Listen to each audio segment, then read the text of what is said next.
좋은 아침입니다. 우리 찬양하시면서 아침 체프를 시작하겠습니다.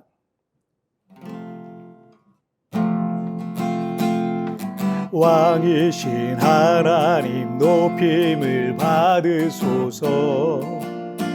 찬양하리라 영원히 높임 받으시 그 이름 찬양하리라.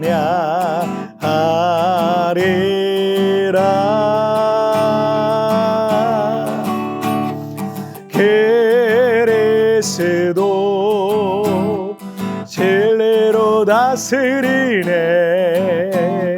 기뻐하라 온 땅이여 찬양하라.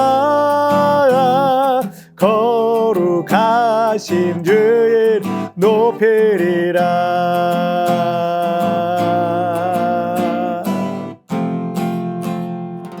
아멘. 자, 우리 같이 기도하시겠습니다. 살아계신 하나님 아버지 감사합니다. 오늘 이 아침에도 또 아침 채플로 이렇게 하나님 앞에 나아가게 하시니 정말 감사합니다. 매일 하나님 앞에 예배할 때마다 하루를 살아갈 수 있는 용기와 믿음과 지혜와 능력을 허락하여 주옵소서. 매일매일 주님과 동행하고 매일매일 주님의 뜻을 내 삶 가운데 뜻이 하늘에서 이룬 것처럼 이 땅에서도 이루어지는 그런 삶을 살아내게 하여 주옵소서. 오늘 이 시간에도 우리 하나님 함께 하심을 믿사오며 예수님의 이름으로 기도하옵나이다. 아멘. 자, 오늘 우리에게 주신 하나님 말씀은 고린도전서 2장 1절부터 5절까지의 말씀 제가 봉독해 올리도록 하겠습니다. 형제들아, 내가 너희에게 나아가 하나님의 증거를 전할 때 말과 지혜의 아름다운 것으로 아니하였나니 내가 너희 중에서 예수 그리스도와 그가 십자가에 못 박히신 것 외에는 아무것도 알지 아니하기로 작정하였습니다. 내가 너희 가운데 거할 때 약하고 두려워하고 심히 떨었노라. 내 말과 내 전도함이 설득력 있는 지혜의 말로 하지 아니하고 다만 성령의 나타나심과 능력으로 하여 너희 믿음이 사람의 지혜에 있지 아니하고 다만 하나님의 능력에 있게 하려 하였노라. 아멘. 2010년 이후로 우리나라 대학생들 사이에서 스펙이라는 것이 취업에 있어서 절대적인 역할을 하는 것처럼 여겨지기도 했습니다. 스펙이란 말은 영어의 specification이라는 것에서 왔는데 주로 이 단어는 어떤 기기들 있죠. 그의 특별한 그 제품의 사양을 표기할 때 쓰이는 단어이기도 합니다.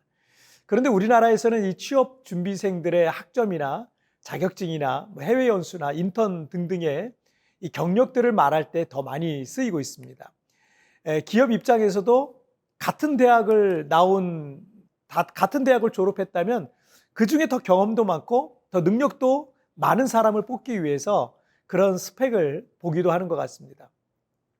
이 세상에서 또는 우리 사회에서 어떤 대학을 나왔느냐, 그 사람에게 어떤 배경이 있느냐, 그에게 어떤 능력이 있느냐를 중요하게 생각합니다. 어쩌면 그것이 그 사람을 판단할 수 있는 최소한의 근거가 되기도 하고 그 사람의 그런 능력이 어떤 기업이나 조직에 도움이 되고 그런 능력을 필요로 하기 때문일 겁니다.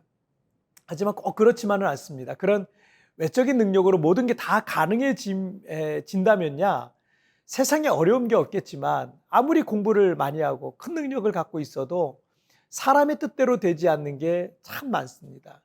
당장 자녀 하나 잘 키우는 것도 쉽지 않고 자본이 든든하다고 해서 사업이 다 잘 되는 것도 아니고요. 좋은 배경과 든든한 어떤 집안에서 자랐다고 해서 그 사람이 다 성공적인 인생을 사는 것 또한 아니기 때문입니다. 사도 바울은 당대 최고의 학문을 했고 종교적으로는 유대교의 가장 엄한 이 바리새파에서 교육받았기 때문에 그는 학문적으로, 철학적으로, 율법적으로, 논리적으로 누구에게도 밀리지 않을 만큼 뛰어난 그런 학자였습니다. 그래서 예수 그리스도의 복음이 퍼지고 기독교인들이 늘어나기 시작할 때 바울은 다메섹까지 쫓아가서 그들을 박해하려고 했었습니다. 하지만 그는 그 가는 길에 이 찬란한 빛으로 임하신 예수님 앞에 꿇꾸라져서 눈이 멀어버렸고 자신이 그동안 의지했던 것들이 아무것도 아님을 깨닫고 예수님을 영접하게 됩니다. 그때부터 바울은 내 능력으로 살지 아니하고 하나님의 능력으로 사는 인생으로 변화된 겁니다. 1절 말씀을 한번 보실까요? 형제들아, 내가 너희에게 나아가 하나님의 증거를 전할 때 말과 지혜의 아름다운 것으로 아니하였나니. 이 바울이 고린도 지역에서 복음을 전하고 하나님의 말씀을 전할 때 말과 지혜의 아름다운 것으로 아니했다라는 거예요. 이 바울 정도의 뛰어난 학자라면 얼마든지 더 고급스럽고 어려운 말들을 써가면서 복음을 전할 수도 있었을 겁니다. 자, 그런데 2절 말씀을 한번 보실까요? 내가 너희 중에서 예수 그리스도와 그가 십자가에 못 박히신 것 외에는 아무것도 알지 아니하기로 작정하였습니다. 때로는 투박할 수 있고 너무나도 단순할 수도 있지만 바울은 예수 그리스도와 그가 십자가에 못 박히신 것만을 전하기로 했다라는 겁니다. 사도행전 17장에 보면 사실 바울 사도가 고린도에 들어가기 전에 아테네죠. 이 아덴에서 복음을 전했는데 그곳은 그리스 신화가 시작된 도시였고 모든 새로운 학문과 철학자들의 포럼과 토론이 일상적으로 열리던 그런 도시였어요. 그래서 이 바울이 여러 가지 논리적이고 합리적인 방법으로 이 복음을 설명하면서 그들과 논쟁을 했습니다. 그런데 여러분 사도행전 17장 34절에 보면 몇 사람이 그를 가까이하여 믿으니라는 기록과 함께 바울은 이 아덴에서의 그 전도가 초라한 모습으로 그렇게 그 도시를 떠나는 장면이 나와요. 많은 사람들이 회심했던 다른 도시들과는 대조적이었던 그런 상황이었습니다. 고린도전서 2장 3절 말씀 보시면 내가 너희 가운데 거할 때 약하고 두려워하고 심히 떨어노라. 아덴에서 고린도로 왔을 때 바울 사도는 많이 낙심이 되고 어떤 패배감 같은 것에 눌려 있었던 겁니다. 내 능력으로 안 된다는 것을 다시 한번 절실히 느낀 아덴에서의 선교였던 겁니다. 그래서 바울은 고린도에서의 원색적인 복음, 단순한 십자가의 복음만 전하기로 했던 거죠. 4절과 5절 한번 보실까요? 내 말과 내 전도함이 설득력 있는 지혜의 말로 하지 아니하고 다만 성령의 나타나심과 능력으로 하여 너희 믿음이 사람의 지혜에 있지 아니하고 다만 하나님의 능력이 있게 하려 하였노라. 이 바울은 자기의 지식과 능력을 내려놓고 다만 성령의 나타나심과 능력으로 단순하게 복음을 전하기 시작했고 고린도에는 놀라운 변화가 나타나서 많은 사람이 예수를 믿고 성령의 각종 은사들이 나타나게 됐던 겁니다.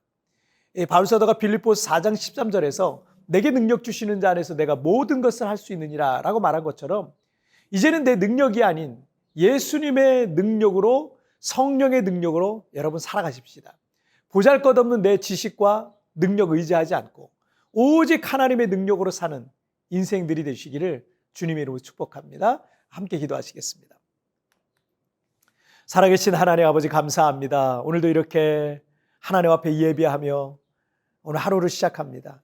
바울 사도가 세상에 있는 지식과 능력으로 살지 아니하고 오직 예수의 능력, 십자가의 능력으로 살았던 것처럼 하나님 오늘 나는 오늘 하루를 살 때 지금까지는 내 능력, 내 경험을 의지하여 살았으나 이제는 오직 주님의 능력만 의지하여 오직 예수님의 십자가만 바라보며 그렇게 믿음으로 하루하루를 살아낼 수 있도록 도와주옵소서. 내게 능력 주시는 자 안에서 내가 모든 것을 할 수 있느니라 라고 바울이 고백했던 것처럼 예수 그리스도 안에서 우리의 삶의 모든 불가능은 떠나가게 하여 주시고 하나님의 능력을 날마다 체험하는 하루하루가 되게 하여 주옵소서. 오늘도 직장에서, 삶의 터전에서, 가정에서, 학교에서 우리가 어디에 있든지 그곳에서 하나님께 영광이 되는 삶이 되게 해 주옵소서. 감사하며 예수님의 이름으로 기도하옵나이다. 아멘. 여러분 티편에 나오는 오늘의 묵상 보시면서 개인적으로 묵상하시고요. 짧게라도 뜨겁게 기도하시면서 오늘 하루 주님과 동행하시길 바랍니다. 여러분 내일 굿모닝 지프리에서 뵙겠습니다. 승리하세요. 바울 사도가 빌립보서 4장 13절에서 내게 능력 주시는 자 안에서 내가 모든 것을 할 수 있느니라 라고 말한 것처럼 이제는 내 능력이 아닌 예수님의 능력으로 성령의 능력으로 살아가십시다. 하나님의 능력보다 더 기대고 의지하는 것들이 있지는 않습니까?